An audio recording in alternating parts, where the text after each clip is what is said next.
Ang kwento ni Tomby.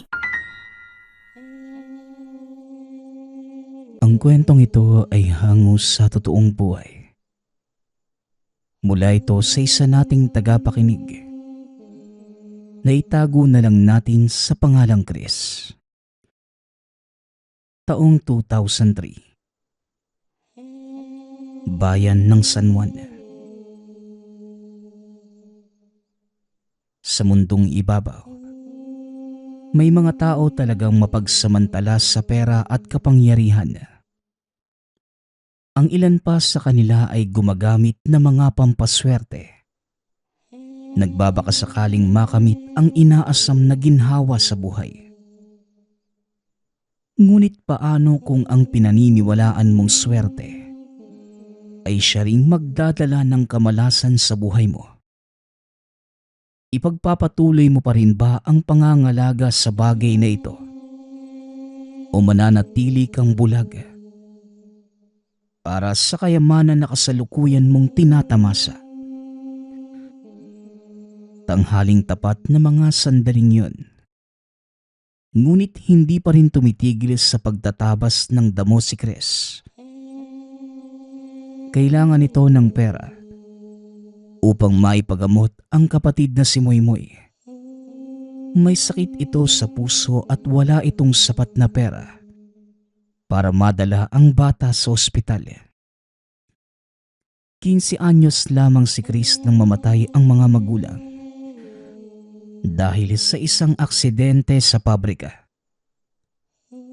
Tanging ang lola Inday na lamang niya ang nag-aruga sa kanilang dalawa. Ngunit makalipas pa ang ilang mga taon, pumanaw na rin ito dala ng katandaan. Sa kabila ng mga pinagdaanan sa murang edad, kinaya ni Chris na makapagtapos ng pag-aaral hanggang high school. Alinsunod na rin sa kagustuhan ni Lola Inday bago ito tuluyang mawala sa mundo. Buong akala ng binata, magiging madali na ang kanilang buhay dahil nakatapos na ito. Ngunit naging mailap sa kanya ang oportunidad upang magkaroon ng maayos na trabaho na maaari sanang tumustos sa pangangailangan nilang magkapatid. Mabuti na lamang, may kaklase itong nagrekomenda ng trabaho sa isang mansyon. Pag-aayos lamang ng hardin ang kailangan niyang gawin. Mataas din kahit papano ang pasahod, kaya tinanggap niya kagad. "O Chris, uminom ka muna ng malamig na tubig." Maraming salamat po, Mang Tomas." Kinuha ni Chris ang baso ng tubig na inaabot ni Mang Tomas sa kanya at kagad itong ininom. Si Mang Tomas ay katiwala sa mansyon ni Don Fernando. Matagal na itong nagtatrabaho doon, kaya hindi na rin iba ang turing sa kanya ni Don Fernando. "Maya-maya pala, iho, sumama ka sa akin. Gusto ka raw kausapin ni Don Fernando." Wika ni Mang Tomas. Sige ho. Tatapusin ko lang po itong tinatabas ko. Nasan po ba ngayon si Don Fernando?" Tanong ng binata. "Puntahan mo na lamang siya sa may kwarto kung saan nakalagay yung mga koleksyon niya ng mga banga. Naroon lang siya, nagpapahinga." Tugon ng matanda. Kagaya ng sinabi ni Chris, mabilis nitong tinapos ang gawain at kagad na pinuntahan ang naghihintay na amo. Naabutan nitong nakaupo si Don Fernando sa magarang upuan habang hawak-hawak ang tungkod. Ngumiti kagad sa kanya ang Don at niyaya siyang maupo sa tabi. "Oh, ikaw ba si Chris? Tama ba?" Tanong ni Don Fernando. Tumango si Chris bilang sagot dito. Eh, kamusta ka naman sa trabaho mo? Tanong ng Don. Ayos naman po, Don Fernando. Natapos ko na po yung pinapatabasan ni Mang Tomas sa akin bago po ako magpunta dito. Tugon ni Chris. Pumalakpak naman ng hindi kalakasan ang Don. Aba, magaling. Mabilis ka palang magtrabaho. Yan ang gusto ko. Muling wika ni Don Fernando. Napangiti naman si Chris sa sinabi nito. Hindi ito sanay na pinupuri. Kaya nakaramdam siya ng hiya dahilan upang mapatungo ito. Ginagawa ko lang naman po ang trabaho ko, Don Fernando. Siya nga naman.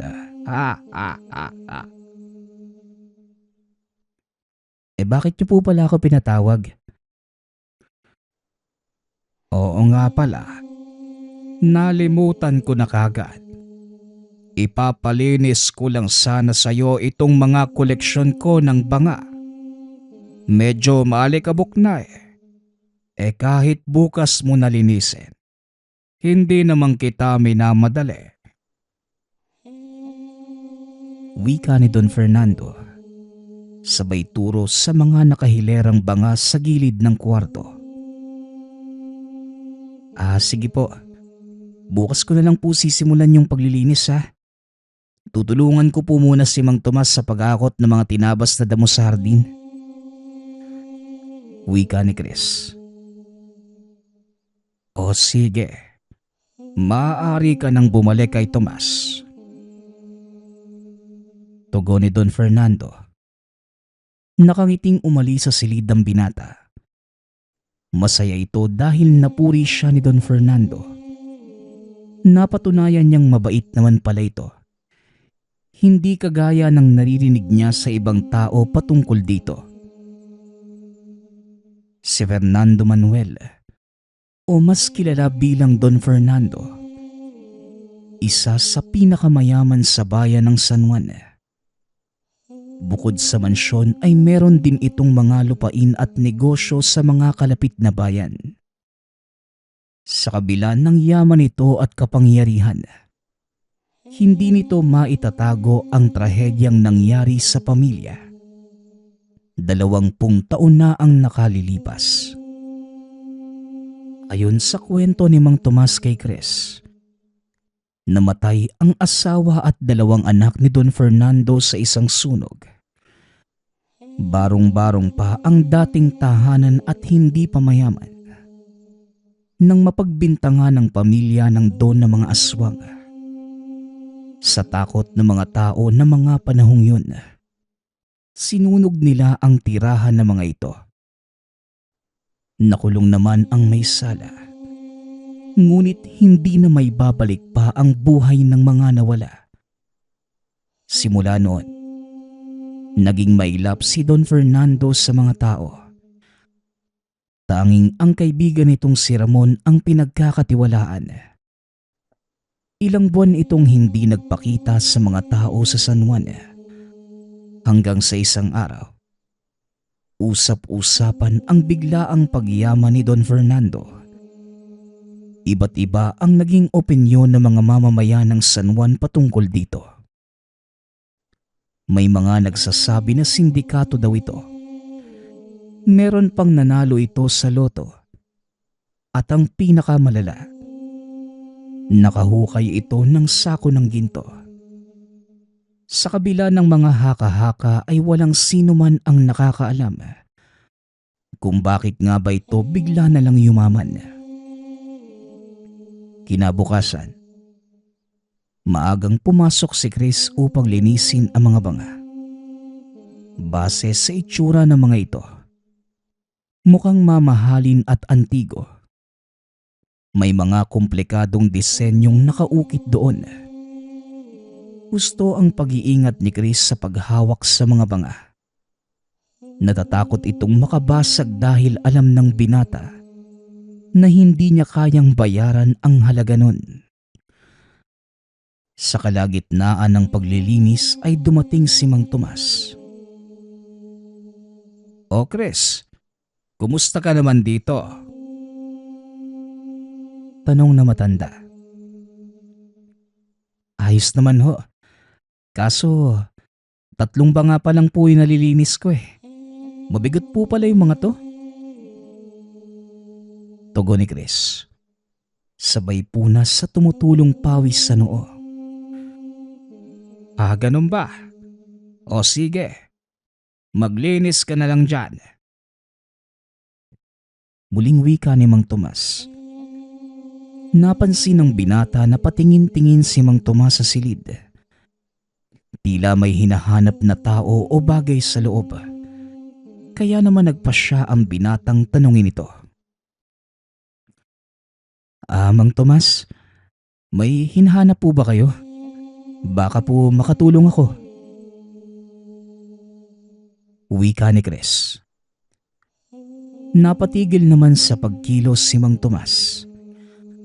Saka tinapik sa balikat ang binata. Wala naman. Binibilang ko lang kung ilan pang banga ang lilinisin mo. Mukhang marami pa kaya hindi na muna kita aabalahin ha. Mauna na muna ako. May ipinapabili pa si Don Fernando sa may bayan. Pagkatapos mo dyan magmerienda ka na. Magsabi ka lang kina Manang Sita sa kusina. Wika ni Mang Tomas. Sige po. Maraming salamat ha. Ingat po kayo, Mang Tomas. Tugon ng binata. Mabilis na nilisan ni Mang Tomas ang silid. Ipinagpatuloy naman ni Chris ang paglilinis ng mga banga. 1 oras din ang lumipas ay natapos na ng binata ang gawain. Wala na ang mga alikabok na kanina'y nakabalot sa mga banga. Makikita ang ngiti ni Chris. Iniisip na kagad na mapupuri siya ni Don Fernando. Ngunit sa kalagitnaan ng pangangarap nito ng gising, bigla itong nagulat sa paggalaw ng banga sa dulong parte ng silid. Ano yun? Wika ni Chris. Hinubad nito ang suot na tsinelas at saka dahan-dahang nilapitan ang banga. Balak sana ng binatang ibato ang tsinelas kung sakaling may nakakatakot na hayop katulad ng ahas na bumulaga sa kanya. Unti-unti nitong sinilip ang banga. Mas lalo itong nagulantang nang makitang walang laman ng banga. Hala ka, siguro nagalaw ko lang to kanina. Wika ni Chris. Pilit na hinahanap ng binata sa silid kung anumang hayop na dahilan kung bakit gumalaw ang banga. Napakabigat nun. Kaya imposibleng hangin lamang ang rason. Ngunit sa paghahanap nito, wala siyang nakitang kahit ano. Wala ni isang bakas na may hayop na nakapasok ng silid. Napakamot na lamang sa ulo niya ang binata. Naroon pa din ang pagtataka sa isipan. Hindi kaya gutom lang ako, no? Kung ano-ano na yung nakikita ko Wika ni Chris sa sarili. Nagmamadaling umalis ang binata sa silid. Saka dumiretso sa kusina upang magmerienda kagaya ng bili ni Mang Tomas sa kanya. Nadatnan nitong nagluluto si Manang Sita ng kakanin. Oh Chris, nandiyan ka na pala. Ibiniling ka sa akin ni Tomas. Uminom ka muna ng buko juice. Niluluto ko pa itong sinukmani. Wika ni Manang Sita. Aba, masarap po yan Tugon ni Chris. Maupo ka muna dyan. Maya-maya ay narito na rin si Tomas. Kumusta naman pala ang paglilinis mo sa silid na yon? Maayos naman po, Manang Sita. Oo nga po pala. Matanong ko lang. May alagang pusa ba o aso si Don Fernando? Kanina po kasi, habang naglilinis ako, parang may nakita ako eh. Gumalaw po kasi bigla yung banga. Natawa naman si Manang Sita sa sinabi nito. Baka si Brownie ang nakita mo. Brownie po? Oo, si Brownie yon. Ang paboritong alaga ni Don Fernando. Mahilig yun magtago sa kung saan-saan. Pasensya ka na't nagulat ka niya ha. Mabait naman yon. Wika ni Manang Sita. Nawala ang pangamba ni Grace sa sinabi nito. Hindi naman pala ahas ang gumalaw sa banga kanina. May pagtataka man dahil hindi niya ito nakitang lumabas ng silid. Isinantabi ng binata ang katanungan sa isipan. Nakita niyang nilabas na ni Manang Sita ang nilutong sinukmani. Oh Chris, kumain ka na. Mukhang kanina ka pa nagugutom dyan eh. Wika ni Manang Sita. Sige po, maraming salamat po Manang Sita. Tugon ni Chris. Sa paglipas pa ng mga araw, naging maayos naman ang estado ng trabaho ni Chris sa mansyon. Madalas itong kinakausap ni Don Fernando kaya napalagay na ang kalooban sa amo. Chris, Tomas, may darating akong mga bisita sa ikalawa. Gusto ko sanang siguraduhin yung maganda at malinis ang mansyon. Wika ni Don Fernando. Mga bigatin ho siguro ang mga bisita ninyo, Dono. Tugon ni Tomas. Mga negosyante rin po ba sila? Tanong ni Chris. Tumawa naman si Don Fernando. Tumayo ito mula sa pagkakaupo sa sofa. Hindi. Wala naman akong kaibigan sa mga kasosyo ko. Ilang beses na din akong trinaydor na mga itinuring kong kaibigan. Kaya kung mapapansin ninyo, iilang tao lang ang pinagkakatiwalaan ko. Wika ni Don Fernando. Napatango si Mang Tomas bilang pagsang-ayon sa sinabi ng amo. Kung sa bagay, mahirap nga ho talagang magtiwala sa panahon ngayon. Wika ni Chris.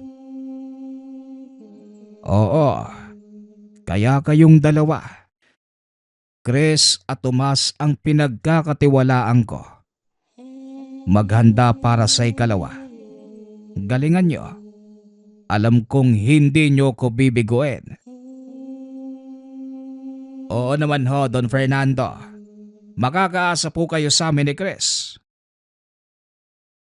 O sige, kayo na ang bahala ha. Mauna na ako sa inyo at pupuntahan ko pa si Brownie. Muling wika ni Don Fernando. Umalis ng silid ang amo. Napatingin si Chris kay Mang Tomas na inaayos ang mga bulaklak sa florera. Mang Tomas, yung alaga po ni Don Fernando na si Brownie, matagal niya na po bang alaga yon?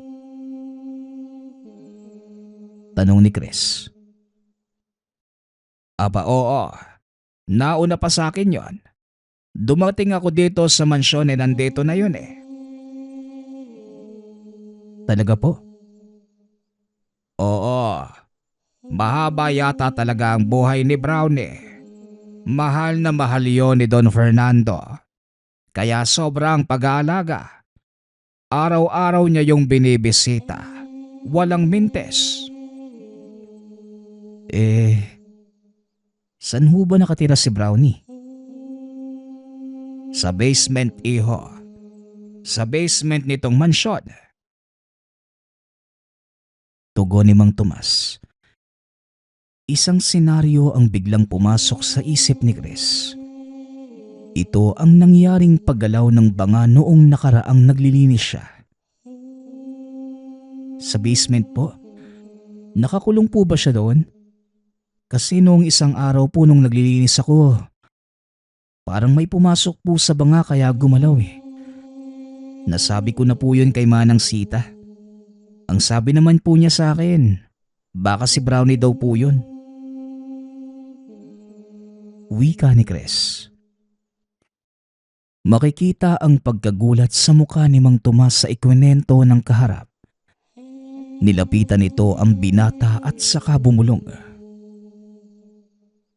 Nakita mo si Brownie? Sigurado ka ba dyan sa sinasabi mo? Tanong ni Mang Tomas.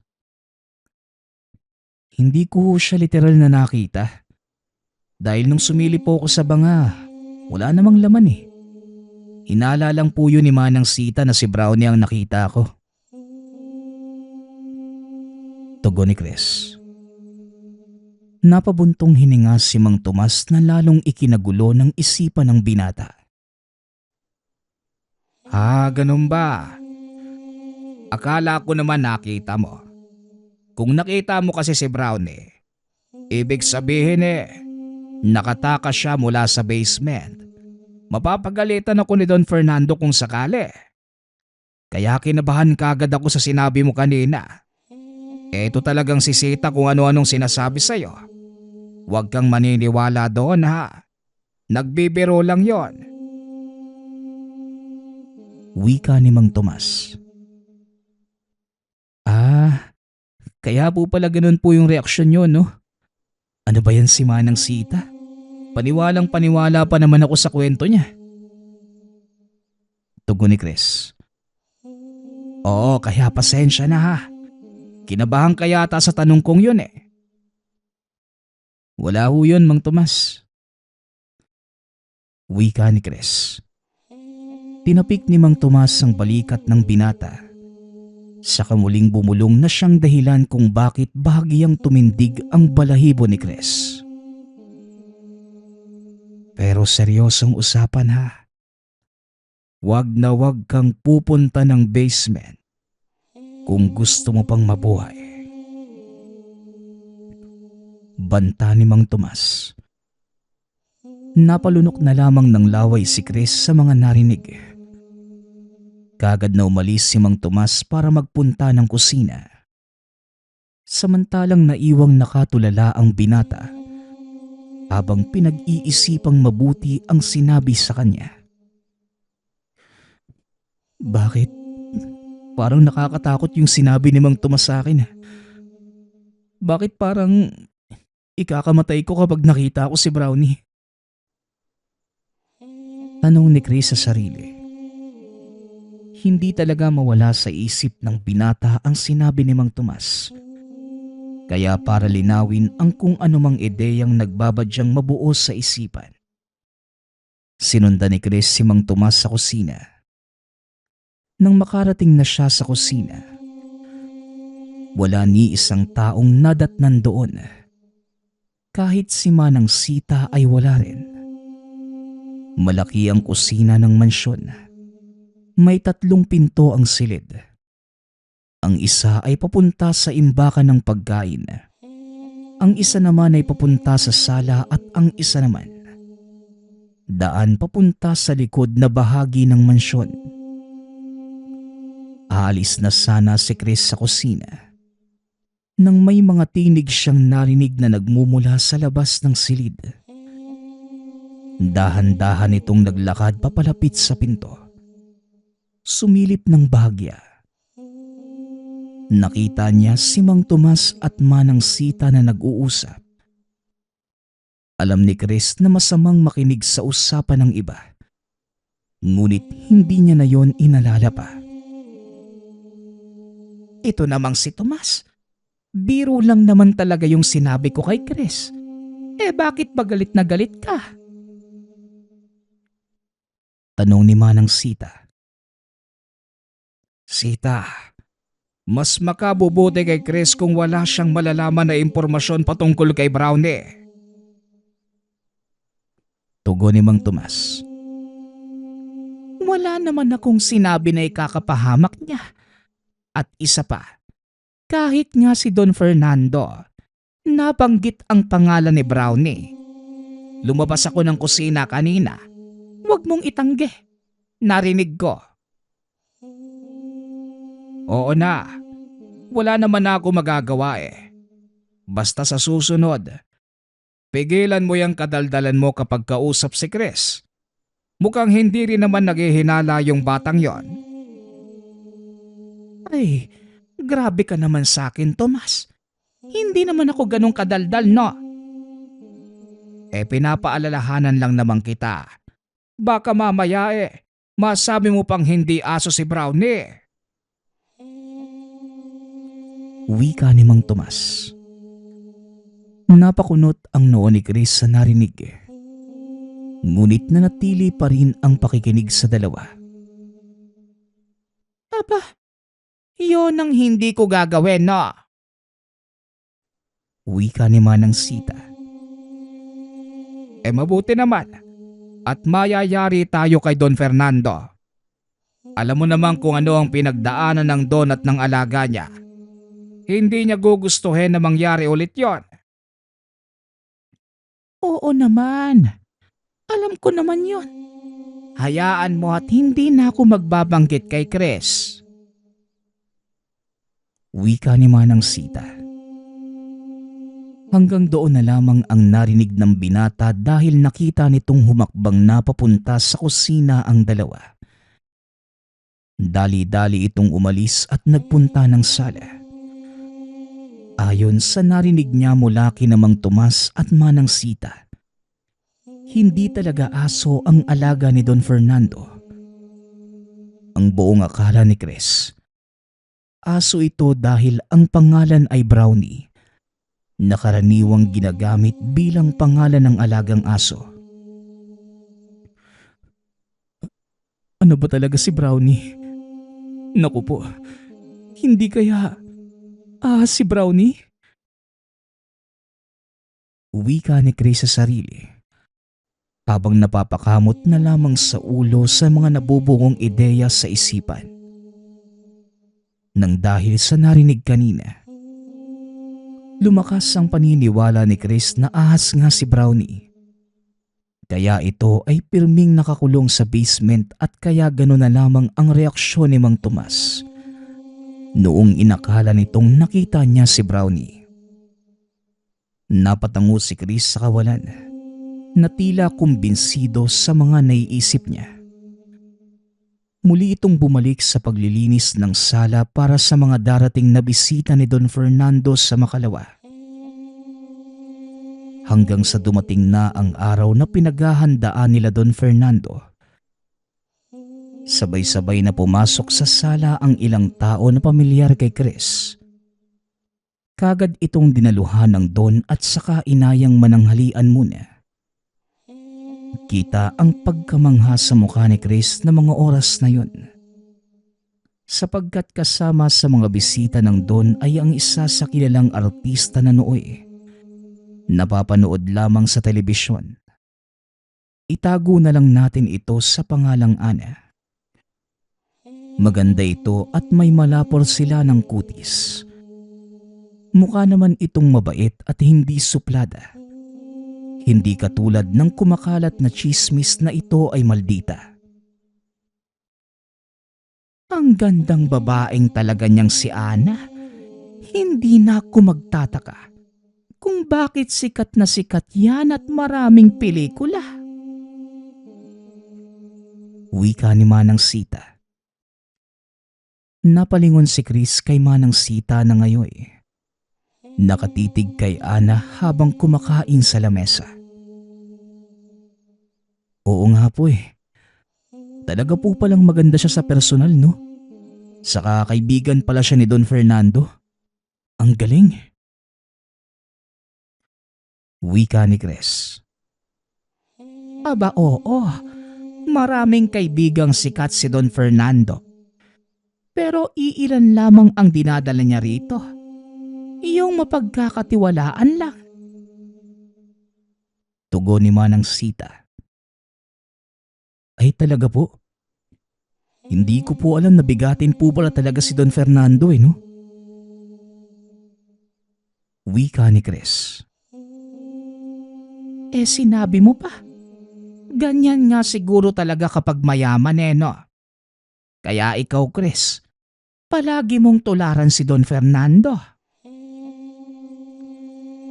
Balang araw po, magiging katulad din ako ni Don Fernando. Manang Sita, pipilitin ko po para na rin po sa kapatid ko. Ay oo nga pala. Nasabi ko pala kay Don Fernando na may kapatid kang maliit pa. Kaya ang bilin niya sa akin. Sabihin ko raw sa'yo na dalhin mo dito yung kapatid mo. Nabanggit ko rin kasi na may sakit sa puso. Kaya gusto sana ng Don na ipagamot para hindi ka na mag-alala. Wika ni Manang Sita. Nanlaki ang mga mata ni Chris sa ibinalita ni Manang Sita sa kanya. Tunay ngang mabait ang Don sa lahat na mapagkakatiwalaan ito. Sa mga nagdaang araw at buwan ng paninilbihan ni Chris sa mansyon, napatunayan nito ang sipag at katapatan niya sa amo. Lubos na natutuwa sa kanya si Don Fernando kaya noong nalaman nito ang kinakaharap na suliranin ng binata, hindi ito nag-atubiling tulungan ito. Gawain talaga ng Don na tumulong sa mga bata. Nagbibigay pa nga ito ng donasyon sa mga bahay ampunan at mga batang nakikita niyang pagala-gala sa kalye. Dahil sa tuwa, napasigaw pa si Chris na siyang ikinaagaw ng atensyon ng lahat sa hapagkainan. Tinawag ni Don Fernando ang binata. Ipinakilala sa mga kasamahan. Nakipagkamay pa ito sa iniidolo niyang si Ana ngunit sa hindi inaasahang pangyayari.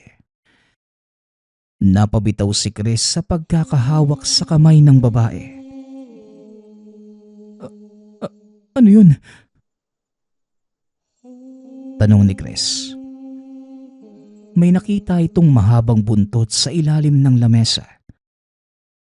Kagad naman siyang hinila ni Mang Tomas at dinala sa may kusina. Chris, dumito ka nga muna. Wika ni Mang Tomas. Nagpupumiglas ang binata sa pagkakahawak nito sa kanya. Mang Tomas, bitawan niyo ho ako. May nakita akong buntot sa ilalim ng mesa. Baka po kung ano yun. Wika ni Chris. Chris, maaari bang kumalma ka muna? Kung ano man ang nakita mo sa ilalim ng mesa, kalimutan mo na yon. Tugon ni Mang Tomas. Natigilan ang binata sa sinabi ng matanda sa harapan niya. Kalimutan? Bakit ko kakalimutan ang nakita ko? Baka humasaktan si Ana ng kung anumang nasa ilalim ng mesa. Kailangan nating iligtas sa mga bisita ni Don Fernando. Walang ililigtas, Chris. Tumahimik ka dyan. Kapag hindi ka pa huminto sa kahibangan na yan, mapipilitan akong dalhin ka sa basement ng mansyon. Ano? Bakit niyo ko dadalhin doon eh? Wala naman po akong ginagawang masama. Gusto ko lang naman pong tumulong. Bakit po ganyan kayo sa akin? Wika ni Chris. Napahawak na lamang si Tomas sa muka. Makikita ang pagkairita nito sa binata. Tila naubusan na ito ng pasensya sa kanya. Basta, makinig ka na lang sa akin, Chris. Mas makakabuti kung hindi ka makikialam sa mga plano ng Don. Wika ni Mang Tomas. Isang ideya ang pumasok sa isipan ni Chris ng mga oras na yon. Hindi na nito napigilan ang sarili. Sumigaw ito ng malakas. Si Brownie. Si Brownie po ba yung nasa ilalim ng mesa? Tanong ni Chris. Natigilan si Mang Tomas sa narinig. Baka sa mukha nito ang kaba at takot sa sinabi ng binata. Ngayong alam na ni Chris na si Brownie ang nasa ilalim ng mesa, wala na itong magagawa pa. Pasensya ka na, Chris. Trabaho lang. Wika ni Mang Tomas. Sabay suntok sa sikmura ng binata na siya namang ikinatumba nito. Matapos yon, naganap ng paraan si Mang Tomas upang itali ito gamit ang lubid. Nanghina si Chris sa ginawang pagsuntok sa tiyan niya, kaya hindi na ito makapalag sa balak ni Mang Tomas sa kanya. Patagong dilala ni Tomas si Chris sa basement ng mansyon. Nang makarating na sila doon, itinali ni Mang Tomas si Chris sa isang haligi na gawa sa kahoy. Kung nanahimik ka na lang sana, di wala ka sana rito ngayon. Sayang ka, Chris. Gustong gusto ka pa naman ni Don Fernando. Pero hindi ang isang kagaya mo ang sisira sa mga plano ng Don. Wika ni Mang Tomas. Hirap man ay pinilit pa ring magsalita ng binata. Anong plano ba ang sinasabi mo? Tanong ni Chris. Total, hindi ka na rin naman makakalabas ng buhay dito. Mas mabuting sabihin ko na sa'yo ang lahat. Plano ng Dona. Natigil sa pagsasalita si Mang Tomas. Napatayin ka dahil masyado kang pabida. Wika ng isang tinig. Napalingon si Mang Tomas at Chris sa nagsalita. Si Don Fernando na ngayon nasa harapan na nila. Kasunod nito ang isang kakaibang nilalang na nagpatindig sa balahibo ni Chris. Ang nilalang na ito, may itsura na pinaghalong kambing at aso. May mahaba at matulis na buntot na maihahalin tulad sa latigo. Malapad din ang tenga nito na kasing lapad ng kamay ng isang tao. At ang higit pang nakakapangilabot dito ay ang talampakan nitong nakapatalikod.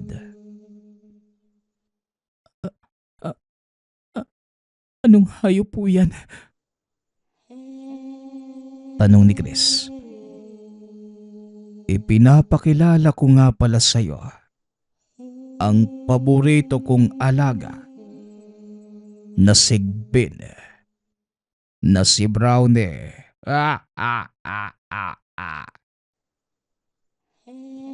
Tugon ni Don Fernando. Kumabog ng malakas ang dibdib ni Chris. Ang inaakala niyang simpleng hayop lamang na alaga ng Don ay hindi pala ordinaryo. Isa itong sigbin. Nakakatakot na nilalang na kayang kumuha ng buhay ng isang tao sa isang iglap lang. Lumapit sa kanya si Brownie. Napapikit na lamang si Chris sa kanyang sitwasyon. Oh, Brownie, mamaya mo pa kakainin yan. Wika ni Don Fernando. Lumayo si Brownie kay Chris at nagpunta sa banga na malapit sa kanya. Puno ang basement ng maraming banga na nagsisilbing sisidlan nito. Marami din ang uling na nagkalat sa paligid. Ang buong akala ko, mabait po kayo. Mabait ka, Don Fernando. Paano mo nagagawa ang mga ganitong bagay? Wika ni Chris. Tumawa lamang si Don Fernando sa tanong ng binata. Samantalang nanatiling walang imik si Mang Tomas sa isang tabi. Sanay na ito sa mga ganong ganap at hindi na yun bago sa kanya bilang matagal ng katiwala ng Don at bantay ng Sigbin. Mabait. Mayamang kamo. Sa mga pinagdaanan ko, hindi ko nagugustuhing maging mabait sa kapwa ko. Pinatay ang mag-iina ko. Pinagkaitang kami na magkaroon ng isang buong pamilya. Ngayong nasa akin na ang swerte. Ang Sigbin na nagbibigay ng yaman sa akin. Isang kahilingan. Kapalit ng isang kagaya mong lapastagan. Tingin mo, hahayaan kong mawala pa sa akin ang pinakabuenas na bagay sa mundong ito? Hindi. Hindi kailanman. Tugon ni Don Fernando. Kita sa mukha ng Don ang matinding galit na pinipigilan. Mula sa pagiging mabait na amo, tila nagbago ang tingin ni Chris sa lalaki. Hindi na ito ang Don Fernando na nakilala niya. Bagkus ito ang Don Fernando na kinasusuklaman niya. Chris, kung nakinig ka lang sa akin kanina, baka hinatian ka pa ng Don sa magiging pera niya kapalit ng artistang si Ana. Yun pa naman ang gusto ni Brownie dahil sawa na siya sa mga batang kalye na dinadala ni Ramon dito. Wika ni Mang Tomas. Ngayon, mukhang ayos lang naman kay Brownie na ikaw ang maging hapunan niya. Dagdag ni Don Fernando. 20 taon na ang nakalilipas nang matagpuan ni Don Fernando ang Sigbin na pinangalanan niyang Brownie. Dinala niya ito sa tahanan nang malaman na ito nga ang maalamat na Sigbin. Ayon sa impormasyong nakalap, ang pangangalaga sa Sigbin ay magbibigay ng swerte at yaman sa kung sino mang nagmamay-ari dito o magiging Sigbina nito. Napatunayan ng Don na totoo ang swerteng dala nito nang tumama sa tinayaan na sugal. Kaya naman nakita niya ang oportunidad na gamitin ang Sigbin upang maging mayaman. Kumalat sa buong San Juan ang tungkol sa Sigbin. Kasama na rito ang pagbibintang sa pamilya ni Don Fernando na may lahing aswang dahil sila ay may alagang Sigbin. Sinunog ang kanilang tahanan ng mga mayayaman. Ngunit sa halip na unahing iligtas ang asawa't anak, mas pinili niyang sagipin ang Sigbin sa ilalim ng silong ng tahanan. Nang ibabaw ang pagiging ganid nito sa pera at hinayaang mawala sa kanya ang binuong pamilya. Kinumbinsi ni Don Fernando ang sarili na tama ang ginawa at ang may kasalanan talaga ay mga taong sumunog sa bahay niya. Hayop ka. Hayop kayo. Hindi ba kayo naaawa sa mga pinapatay niyo? Kaya ba sinabihan mo si Manang Sita na dalhin ko si Moymoy dito para ipakain sa halimaw na yan? Ha? Wika ni Chris. Hinampas ni Don Fernando ng tungkod ang binata. Napadaing si Chris ngunit walang awa ang dalawang lalaking nasa harapan niya ngayon. Tomas, ikaw na ang bahala sa kanya. Baka hinahanap na ako ng mga bisita. At sa'yo, Chris, nagpapasalamat ako sa serbisyo mo. Kapag wala ka na, hayaan mo't hindi ko pababayaan si Moymoy. Wika ni Don Fernando. Lumakad ito palabas ng basement habang sinimulan na ni Mang Tomas na tawagin si Brownie sa loob ng banga. Pakawalan niyo ako rito. Wika ni Chris. Marahimik ka na lang. Wala nang makakarinig pa sa'yo rito. Tugon ni Mang Tomas. Maya-maya pa umalis na rin ang matanda. Nakita ni Chris ang paglabas ng sigbin sa banga. Nanumbalik ang takot sa katawan ng binata. Unti-unti itong lumalapit kay Chris. Handa na sanang kainin ito. Akmang sasakmali na sana siya ng sigbin gamit ang buntot nito. Isang itak ang bumulusok papunta kay Brownie. Nilingon ni Chris ang direksyon kung saan ang galing ang itak. Nakita niya si Manang Sitang nakatayo doon. May hawak pa itong sandok sa kaliwang kamay. Tumumba ang sigbin sa malamig na sahig. Dumanak ang dugo mula roon. Nilapitan ni Manang Sita ang binata sa tinanggalang gapos. Niyakap kagad ni Manang Sita ang binata. Manang Sita, maraming salamat po. Dumating kayo. Utang na loob ko po sa inyong buhay ko. Wika ni Chris. Hindi ko na kayang magtakip mata sa mga nangyayari dito sa mansyon. Matagal ko na rin itong plano. Ang mapatay ang sigbin na yan para matigil na ang pagkamatay ng mga walang muwang na mga bata. Tugon ni Manang Sita. Kagad tumayo si Chris upang tiyakin na patay na ang sigbin. Nakita nitong gumalaw pa ang buntot. Kaya hinugot niya ang itak na nakabaon sa katawan ng nilalang. Muling isinaksak sa ulo nito ng paulit-ulit. Nang masiguradong patay na ito, dali-dali niyang hinila si Manang Sita palabas ng basement at mansyon. Ngunit bago tuluyang lumabas, nakita nila ang gasolinang ginagamit sa sasakyan ng Don. Isang mapanganib na ideya ang naisip ng binata upang maiganti ang mga namatay na biktima ng sigbin at ni Don Fernando. Manang Sita, kailangan niyang pagbayaran lahat ng kasakimang ginawa niya. Wika ni Chris.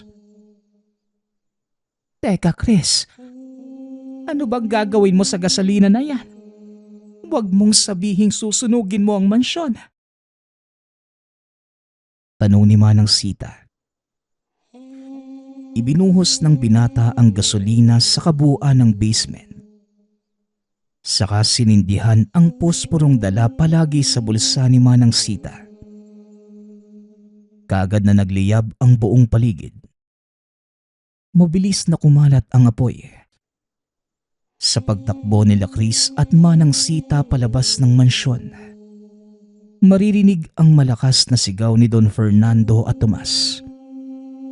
Sigaw na tila naging magandang musika ng tagumpay sa pandinig ni Chris. Mula sa malayo, pinagmasdan ng dalawa ang pagkatupok ng mansyon. Wala nang nagawa ang mga bumberong rumisponde sa sunog. Kasamang natupok sa sunog ang katawan ni Don Fernando at Tomas. Nagpunta pa sila sa basement upang iligtas pa sana si Brownie. Ngunit hindi na nila nagawa pang makalabas ng buhay. Dumating na rin ang mga pulis upang imbestigahan ang mga pangyayari. Lumabas na aksidente lamang ang lahat. At dahil sa ginawang kwento ni Manang Sita na tumugma sa mga nangyari, wala na doon si Don Fernando, maging ang paborito niyang alagang si Brownie. Sa mundong ibabaw, ang mga tao ay talagang ganid at sakim sa kapangyarihan at pera. Ngunit palagi nating pakakatandaan, na ang anumang bagay na nakuha sa maling paraan ay may kaukulang karma. Nagpapasalamat nga pala ako sa lahat ng sumusuporta sa ating channel. Nawa ay patuloy niyong suportahan at pakinggan ang ating mga kwento. Hanggang sa muling pakikinig. Paalam.